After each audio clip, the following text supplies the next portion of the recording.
ሰላም ጤና ይስጥልኝ። ይህ ኢትዮ ሞኒተር ነው።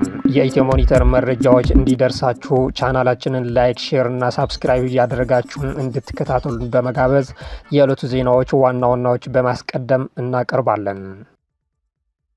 በጭራሽ ትግራይ ላይ የሚጀመር ጦርነት እንደሌለ ላረጋግጥ ወዳለሁ ሲሉ ጠቅላይ ሚኒስትር አብይ አህመድ ተናገሩ። ሻዕቢያ ዳግም ህዝባችንን እንዲበድል እድል አንሰጥም፣ ምናልባት ከሞከረ ደግሞ የመጨረሻ ሙከራ ነው የሚሆነው ብዬ ነው እኔ የማምነው በማለትም አስጠንቅቋል። የኢራን ጠቅላይ መሪ አያቶላህ አሊ ሀማኒ ቀብር ስነ ስርዓት ዛሬ መከናወን ይጀምራል ተባለ። የሚተካቸው አዲስ መሪም ግብአተ መሬታቸው ተከትሎ ይፋ እንደሚደረግ የሀገሪቱ መገናኛ ብዙሃን ዘግቧል። በሌላ በኩል ጦርነቱ ከተጀመረ ወዲህ ኢራን ውስጥ ከ1000 በላይ ንጹሃን መገደላቸው ሲገለጽ፣ ኳታር ለኢራን እየሰለሉ ነበር ያለቻቸውን 10 ሰዎች በቁጥጥር መዋሏን ተገልጿል። እንግሊዝ የማይናማር፣ አፍጋኒስታን፣ ካሜሩን እና ሱዳን ተማሪዎችን የትምህርት ቪዛ ልታቆም መሆኗን ተገለጸ። ከአራት ሀገራት የተውጣጡ ተማሪዎች ላይ የተጣለው እገዳ ይፋ የተደረገው በእንግሊዝ ውስጥ የስደተኞች ተቃውሞ እየጨመረ በመምጣቱ ነው ተብሏል። የእነዚህና ሌሎች መረጃዎች አሁን እናቀርባለን። አብራችሁን ቆዩ።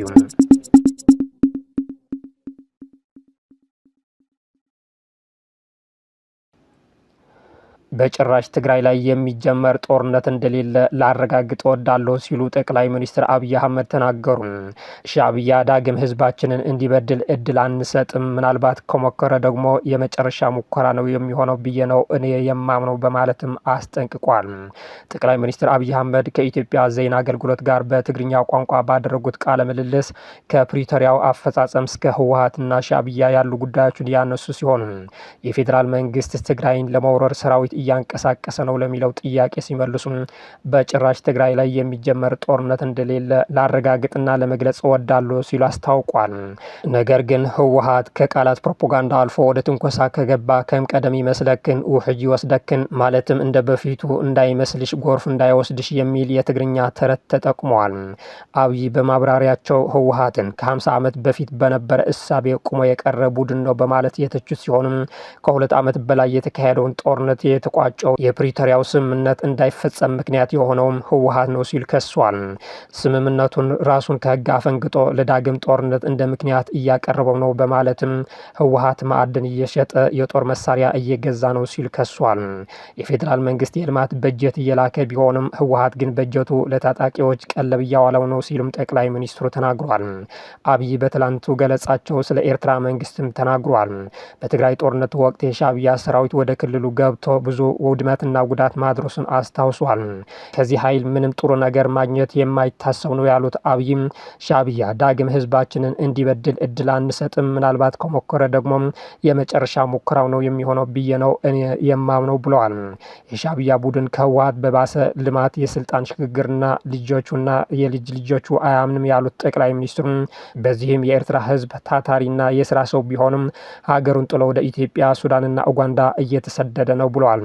ሆኖም ኤርትራውያን በኢትዮጵያ በሰላም እንዲኖር ብንፈልግም ሻዕቢያ ሰላዮቹን ቀላቅሎ እየላከም ጤናኛው ከበሽተኛው ለመለየት ተቸግረናል ሲሉም ተናግሯል።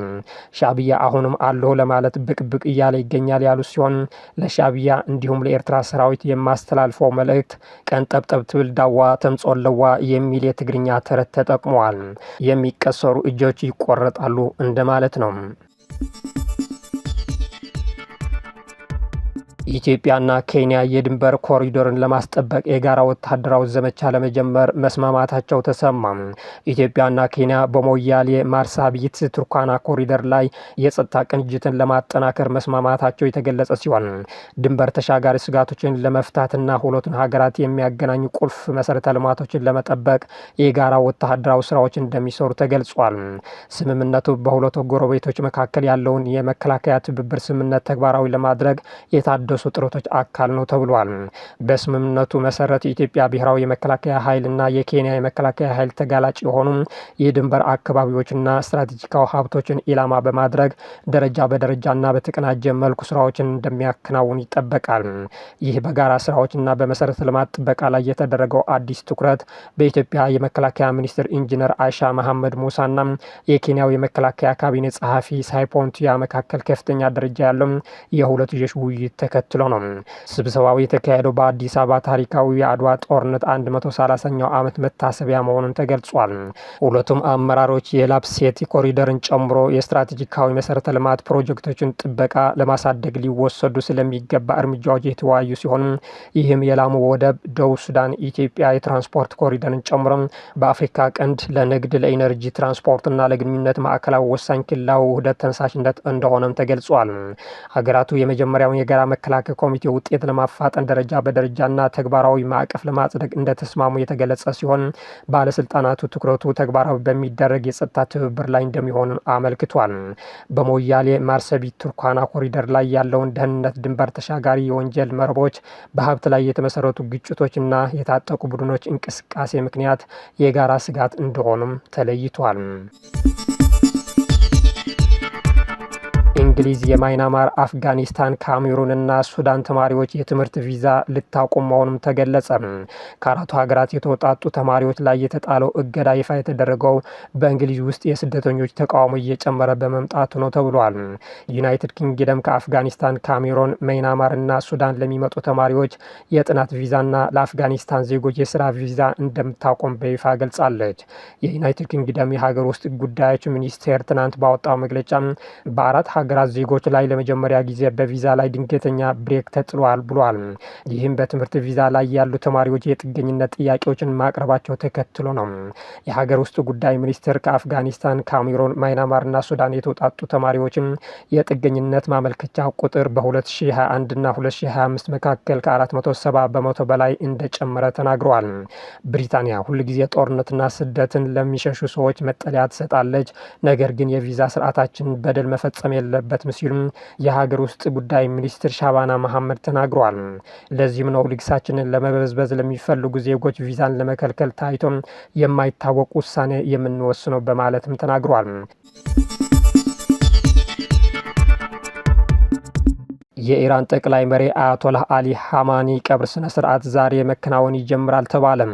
የሚተካቸውም አዲስ መሪም ግብአተ መሬታቸው ተከትሎ ይፋ የሀገሪቱ መገናኛ ብዙሃን ዘግበዋል። ምርጫው የሚከናወን ምክር ቤት ጽህፈት ቤቶችን ጥቃት እንደተፈጸመባቸው ሲዘገብ፣ እስራኤልም ለደህንነቷ ስጋት ሆኖ የሚቀጥል መሪ ከተመረጠ እርምጃ እንደምትወስድ አስታውቃለች። የጠቅላይ መሪው የቀብር ስነ ስርዓት 3 ቀናት እንደሚወስድና ከቀብሩ በኋላ የእስላማዊ ሪፐብሊኩ መሪ የሚሰይሙት መንፈሳዊና ፖለቲካዊ ስልጣን ያላቸው መሪዎች በአካል ተሰብስበው ምርጫውን እንደሚያከናውኑ ፋርስ የተባለው የዜና ወኪል ምንጮች ጠቅሶ ዘግቧል። ምርጫውን የሚያካሂደው ምክር ቤት አባላት ለአሜሪካና እስራኤል እንዳይጋለጡ አስፈላጊውን የሆነውን የደህንነት ጥበቃ እርምጃዎች በከፍተኛ ደረጃ መወሰዱን ዘገባዎች እየጠቆሙ ነው። ነገር ግን ቆም በምትባለው ከተማ የሚገኘው የከፍተኛ ባለስልጣናቱ ጉባኤ አባላት ጽህፈት ቤት ማክሰኞ እንዲሁም ቴህራን ውስጥ ስብሰባው የሚያደርጉበት ቦታ ዛሬ በእስራኤልና በአሜሪካ ጥቃት እንደተፈጸመበት ቢቢሲ ፐርሺያ ዘግቧል።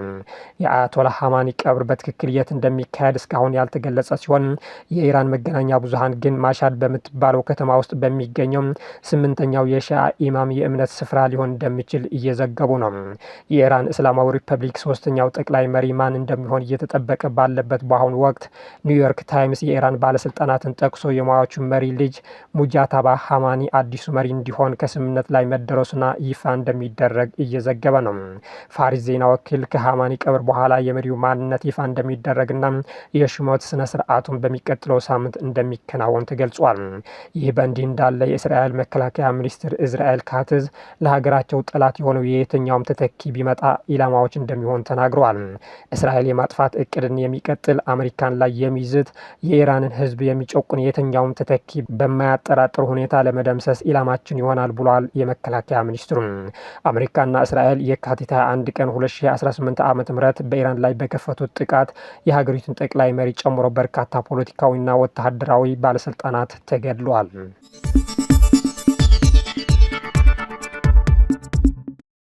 ኢራን ውስጥ ከ1000 በላይ ንጹሃን መገደላቸው የሰብአዊ መብቶች ቡድን ገለጸ። አሜሪካና እስራኤል ጥቃት መፈጸም ከጀመሩበት ቅዳሜ የካቲት 21 አንስቶ ባሉት ቀናት ውስጥ በኢራን ከ1000 በላይ ንጹሃን መገደላቸው መቀመጫው በአሜሪካ ያደረገው የሰብአዊ መብት ተሟጋች ጠቅሶ የዜና ወኪል ሂራና ዘግቧል። 181 ያህሉን እድሜያቸውን ከ10 ዓመት በታች የሆኑ ህጻናት ናቸው።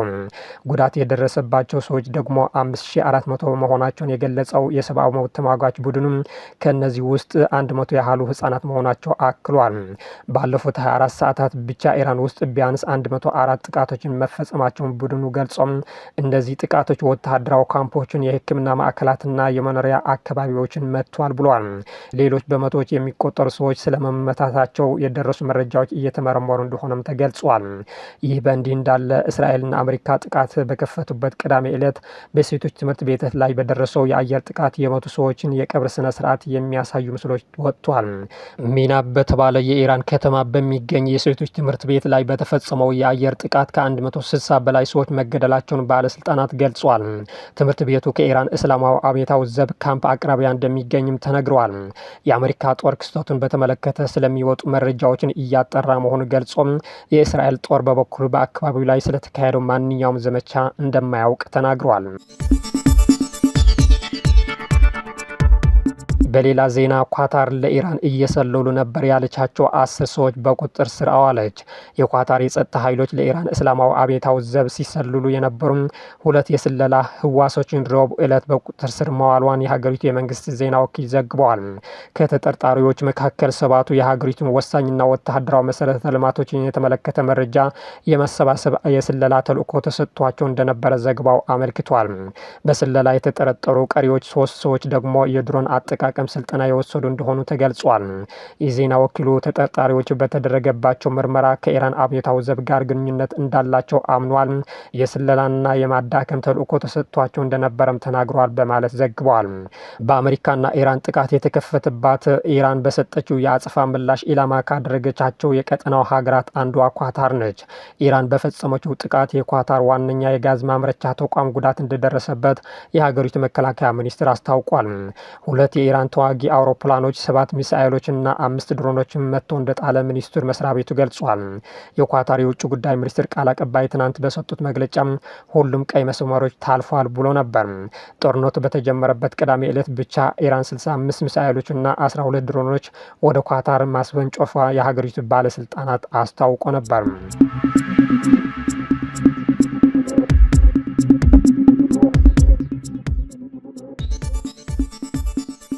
የዕለቱ ዜናዎች በዚያ በቃን። መልካም ቀን።